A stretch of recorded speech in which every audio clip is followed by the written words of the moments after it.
Hello beginners, স্বাগতম আপনাদেরকে পর্ব ৪ এ।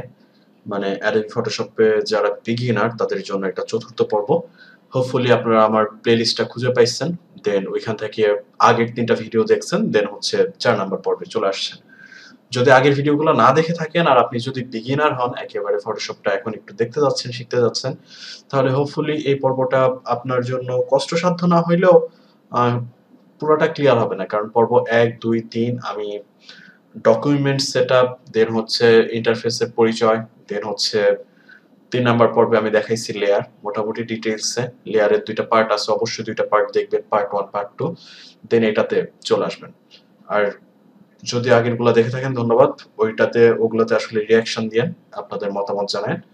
দেন এখন আসেন, এখন যে বিষয়টা স্টার্ট করব সেটা হচ্ছে Adobe Photoshop এর টুলস, যেটা আসলে খুবই গুরুত্বপূর্ণ একটা বিষয় ফটোশপ চালানোর জন্য অ্যান্ড আপনার প্রজেক্ট ক্রিয়েট করার জন্য। সেটা হইতে পারে আপনার ইমেজটা আপনি আরেকটু সুন্দর করতে চান, বা আপনার ফটোগ্রাফিগুলো আরেকটু ভালো মতো প্রেজেন্ট করতে চান, বা আপনি ইউএক্স ইউআই ডিজাইন করতে চান, বা আদার্স টাইপের প্রজেক্ট প্যাকেজিং ডিজাইন করতে চান, বা আদার্স। সো আমরা যেহেতু এটা বিগিনারদের জন্য ডিপ ড্রাইভ দেব না আসলে টুলগুলোতে। নরমালি যেটা করব যে আপনাদের পরিচয় করায় দেব টুলগুলোর সাথে, দেন প্র্যাকটিক্যাল বিষয়টা দেখায় দিব। ঠিক আছে? চলেন আমরা স্ক্রিনে চলে যাই। ফটোশপটা ওপেন করি অ্যান্ড ফটোশপ ওপেন করার পর ফার্স্টে আমাদের যে বিষয়টা খেয়াল করতে হবে সেটা হচ্ছে ইটস এ এই ওয়ার্কিং স্পেসটাতে, এটাতে হচ্ছে আপনার ডকুমেন্টটা আছে যে আপনি কত সাইজের ডকুমেন্ট সেট করছেন। চলেন আমরা ইমেজ নিয়ে আসি।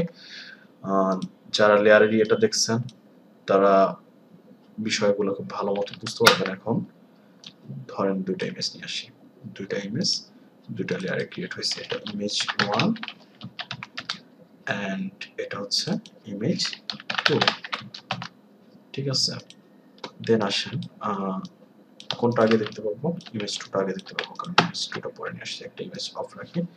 এখন আসেন টুলস বিষয়টা আপনারা কোথায় পাবেন ফটোশপে? টুলস বিষয়টা পাবেন হচ্ছে ফটোশপে ঠিক এই যে এই পয়েন্টটাতে, সরি ফর দ্যাট, এই যে এইটা, এইখানে অনেকগুলা টুলস আছে, গুনলে মেবি 24-25টা পেতে পারেন। দেন এটার ভেতরে আবার অনেক হিডেন টুলস আছে। তো আমি বেসিক যে টুলসগুলো দরকার, কারণ টোটাল হিসাব করলে 70টার উপরে চলে যাবে, আর 70টার উপরে দেখাতে গেলে বুঝতে পারতেছেন সময় কত লাগবে। আমি যে কাজটা করব, আমি জাস্ট পথটা দেখায় দিব, যে টুলসগুলো দেখানোর দরকার। এমনও টুলস আছে যেগুলোতে আমি এখনো মানে হাতই দিই না, আমার দরকারই পড়ে না। ঠিক আছে? কারণ আমি একজন ইউএক্স ইউআই ডিজাইনার। আমি ফটো ম্যানুপুলেট করি না, বা ফটোর কাজ টুকটাক করতে হয়। তো এমনও টুলস আছে আমি যেগুলোতে হাত দিইনি, বাট প্রত্যেকটা টুলসের ধারণা আমি মোটামুটি দেওয়ার ট্রাই করব। চলেন ড্রাইভ দিই। এটা হচ্ছে আপনার টুলস প্যানেল। এইটা যদি আপনি না খুঁজে পান, আপনি এই যে উইন্ডোতে যাবেন, নিচে আসবেন, এই যে টুলস, এটা চেক করে দিবেন। চেক করলে আপনি টুলসটা এখানে দেখতে পারবেন। আমি আনচেক করে দিছি যে কারণে আসলে চলে গেছে। যে টুলসটাতে আবার চেক করে দিলাম, দেখেন এটা চলে আসছে। এটা এক্সপ্যান্ড করা যায়। এখানে আপনি মানে একটা কলামে সাজায় রাখছেন, যদি এক্সপ্যান্ড করেন দেখবেন যে এটা এরকম সবগুলো টুলস এরকম দেখা যাবে। কলাপসও করা যায়, কলাপস করলে একটাতেই দেখতে পারবেন। ওকে?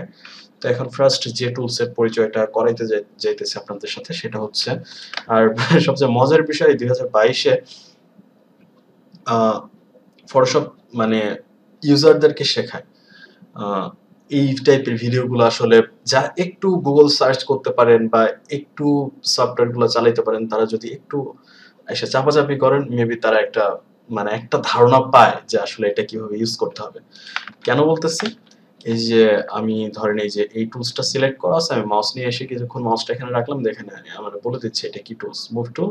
আর দেখেন ভেতরে দেখায় দিচ্ছে যে এটা আসলে কি কাজ করে না কাজ করে। তো মুভ টুল দিয়ে আসলে কি করে, ধরেন আমার ডিজাইনে বা আমার কম্পোজিশনে কয়েকটা এলিমেন্ট আছে। এটা একটা ইমেজ, এইটা আরেকটা ইমেজ, এটা সিলেক্ট করতে হবে। দেন ধরেন আমি একটা টেক্সট নিয়ে আসলাম। ঠিক আছে? তাহলে আমার এই কম্পোজিশনটাতে কয়টা এলিমেন্ট আছে? 3টা এলিমেন্ট আছে, 2টা ইমেজ এন্ড হচ্ছে একটা টেক্সট। এখন খেয়াল করে দেখবেন, মুভ টুল সিলেক্ট করা অবস্থায় আমি যদি এখানে ক্লিক করি, একটা মেসেজ শো করতেছে যে could not use the move tool because no layer are selected. This means that we cannot use the move tool because no layer are selected. This is the message. Then, if I click on OK, selected. তার মানে আপনার লেয়ারে কোনো লেয়ারই এখন select করা নাই। ও কোনটা ধরবে আর কোনটা মুভ করবে। এই জন্য আপনার মেসেজটা দিচ্ছে। যখনই ফটোশপ আপনার কোনো মেসেজ দিবেন সেটা ভালো দিবে, সেটা ভালো মতো পড়বেন। পড়লেই বুঝতে পারবেন আসলে সে কি বলতে যাচ্ছে আর কি করতে হবে। তো ওকে, আবারও যদি ক্লিক করি আবারও মেসেজটা আসতেছে। কেন আসতেছে? কোনো লেয়ার সিলেক্ট করা নাই। আপনি ধরেন এই ইমেজটা সরাইতে যাচ্ছেন বা নড়াইতে যাচ্ছেন, মুভ টুল সিলেক্ট করা আছে কিন্তু আপনি ক্লিক করতেছেন, ধরতে পারতেছেন না। কি করতে হবে? ইমেজ 1 মেবি এটা। ইমেজ 1 টা সিলেক্ট করেন, দেন এই যে মুভ টুল সিলেক্ট করা আছে, দেন সরি এটা এটা ইমেজ 2। তো এইটা সিলেক্ট করা আছে, এখন এই মুভ টুল দিয়ে এটা ধরে নাড়াচাড়া করেন, আপনার কম্পোজিশনের যে কোনো জায়গায় এটা আপনি নিয়ে যেতে পারবেন। ঠিক আছে? That's good enough. এখন আসেন মুভ টুলের উপরে, মানে আমি তো ফার্স্ট যেদিন ইন্টারফেসটা পরিচয় করাই দিছি আমি সম্পর্কটা খুব ভালো মতো বুঝছি যে অপশন বার, এটা তাইলে কোন টুলস এর অপশন বার, কোন টুলস কন্ট্রোল করার জন্য অপশনস মুভ টুল, কারণ এখন মুভ টুল সিলেক্ট করা আছে। এখন মুভ টুল বাদ দিয়ে যদি মুভ টুলের ভেতরে যান, সরি একটু ক্লিক করে ধরে রাখলে যে আর্টবোর্ড টুলস এ যান, দেখেন অপশন চেঞ্জ হচ্ছে। তার মানে এটা আর্টবোর্ড টুলস কন্ট্রোল করার জন্য অপশন। তো এখন আসেন মুভ টুলে আমরা কিছু অপশন দেখতে পাচ্ছি। এখন এই অপশনগুলোর মধ্যে কয়েকটা ভাগ আছে, খেয়াল করে দেখেন।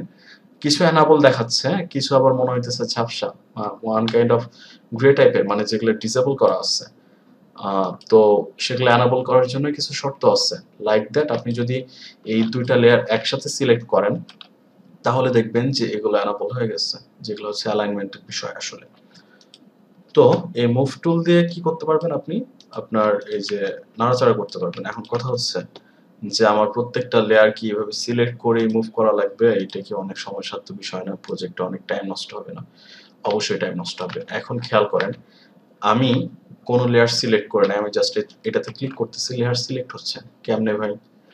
ভাই এটারও কথা আছে। আবার ধরেন এইটাতে ক্লিক করতেছি, লেয়ার অটোমেটিক এখানে খেয়াল করে দেখবেন লেয়ার সিলেক্ট হচ্ছে। এটাতে ক্লিক করতেছি, টেক্সটে সিলেক্ট হচ্ছে। কেমনে? কথা আছে না? এই যে এখন অপশন বারের দিকে খেয়াল করেন মুভ টুলের। এই যে এখানে অটো সিলেক্ট খেয়াল করেন। আমি একবার অটো সিলেক্ট অন হচ্ছে, একবার অফ হচ্ছে। কেন? আমি কিবোর্ড থেকে কন্ট্রোল চাপতেছি। যখন কন্ট্রোল চাপে ধরতেছি তখন অটো সিলেক্ট অন হচ্ছে। আর অটো সিলেক্ট অন হইলে আমি যখন যেটার উপরে ক্লিক করতেছি লেয়ারটা, সেই লেয়ারে সিলেক্ট হয়ে যাচ্ছে। এখন আমি এটা কেন করতেছি? এখানে কি চেক মার্ক দেওয়া যাবে না? অবশ্যই চেক মার্ক দেওয়া যাবে। এই যে চেক মার্ক দেওয়া আছে। এখন আপনি যেইটাতেই সিলেক্ট করবেন দেখবেন যে লেয়ারটা ওই লেয়ারটাই সিলেক্ট হচ্ছে। ওই লেয়ারটাই সিলেক্ট হচ্ছে, ওই লেয়ারটাই নাড়াচাড়া করা যাচ্ছে। বাট আপনি যখন একটা প্রজেক্ট করতে যাবেন তখন আপনার প্রজেক্টে অনেক এলিমেন্ট থাকবে। আপনি যদি অটো সিলেক্ট অন রাখেন তাহলে দেখবেন আপনি মনের ভুলে ডিজাইন করতেছেন ধাপ করে আরেকটা ধরছেন, দেখবেন যে ওটা অটো সিলেক্ট হয়ে গেছে, নাড়াচাড়া করবে। সো আমি যে ট্রিক্সটা এখানে মেইনটেইন করি সেটা হচ্ছে অটো সিলেক্টটা আনচেক করা থাকে। আমার যখন কোনো লেয়ার সিলেক্ট করার দরকার পড়ে তখন আমি কি করি? তখন আমি জাস্ট কিবোর্ডের কন্ট্রোল চাপি অ্যান্ড যে লেয়ারটা সিলেক্ট করা দরকার সেই লেয়ারটা সিলেক্ট করি। ওকে? তো এই ছিল হচ্ছে আপনার মুভ টুলের যে বিষয়টা। আর্টবোর্ডটা কি? আর্টবোর্ডটা এখন দেখানো জরুরি কিনা? খুব একটা জরুরি মনে করতেছি না, বিকজ এটা একেবারে স্টার্ট বিগিনারদের জন্য। সো এইটা মুভ টু আর্টবোর্ডে পরে যাইতেছি। এখন আসেন এই টুলসের ভাগগুলা নিয়ে, বাকি যে টুলসগুলো আছে এই টুলসের সবগুলো টুলস নিয়েই একটা কমন আলোচনা করি। ঠিক আছে? কমন আলোচনাটা কি? সেটা হচ্ছে আপনার ডিজাইন করতে হলে কি কি লাগে? শেপ লাগে, যেমন রেক্ট্যাঙ্গেল, যেমন সার্কেল, যেটা ইলিপস বলা হয় এখানে, অ্যান্ড আদার শেপ। ধরেন আপনি গাছপালা ক্রিয়েট করতে চান, গাছপালা ক্রিয়েট করার জন্য একটা টুলস লাগবে। ওগুলাও কিন্তু শেপ, কারণ লেয়ার ভিত্তিতে, আগের টিউটোরিয়ালটা দেখেন বুঝতে পারবেন, লেয়ার ভিত্তিতে ওগুলো কিন্তু শেপ। তো শেপ ক্রিয়েট করতে হবে। শেপ ক্রিয়েট করার জন্য ফটোশপে মজার বিষয় হচ্ছে মাল্টিপল টুলস আছে। যেমন এখানে আপনারা দেখবেন যে রেক্ট্যাঙ্গেল টুলস আছে, এলিপস আছে, দেন মেবি লাইন টুলস আছে, আরো টুলস আছে। মজার বিষয় কাস্টম যে ডিজাইন, ধরেন হচ্ছে আপনি কোনো বাড়িঘর ইয়ে করতে যাচ্ছেন, ওই কাস্টম ডিজাইন করার জন্য বা কাস্টম ড্র করার জন্য আছে কি পেন টুল, আবার ব্রাশ টুলও আছে। ব্রাশ টুল দিয়েও কাস্টম ইয়ে করা যায়, কিন্তু ব্রাশ টুলটা আমরা অন্য কাছে ইউজ করি, সেটা বলতেছি। দেন তাহলে শেপের বিষয়টা গেল। শেপ ক্রিয়েট করার জন্য আপনি মাল্টিপল টুলস পাবেন। তো শেপের বিষয়টা জাস্ট মাথায় রাখেন। এখন আসেন যে ফটোশপে ম্যাক্সিমাম টাইম যারা বিগিনার তারা চান যে নিজেদের, ধরেন আমি বসে আছি, আমার একটা ছবি তুললেন, আমার এই ব্যাকগ্রাউন্ড মানে পেছনের যে হাবিজাবি এসব আছে সব সরায় একটা নর্মাল একটা ব্যাকগ্রাউন্ড, অথবা আমার কোথাও নিয়ে যাইতে চাইলেন, ধরেন সমুদ্রের মধ্যে নিয়ে যেতে চাইলেন, আকাশ পাতালে নিয়ে যেতে চাইলেন, বসাইতে চাইলেন, তো সেই ক্ষেত্রে কি করতে হবে, এই যে আমার এই যে এইখান থেকে শুরু করে এগুলো সিলেক্ট করতে হবে, বা জাস্ট আমারই সিলেক্ট করতে হবে। তো এই সিলেক্ট করার জন্য ফটোশপে মাল্টিপল টুলস আছে, অনেক টুলস আছে। যেমন দেখাইতেছি কি কি আছে। তো এই দুইটা বিষয় যদি বুঝতে পারেন তাহলে দেখবেন যে আপনার ম্যাক্সিমাম টুলস, অনেক টুলস কাজ করার জন্য আসলে শেখা হয়ে গেছে। আর বাকি যে টুলস গুলা থাকবে সেই টুলস গুলা কেন লাগবে আমি বলি।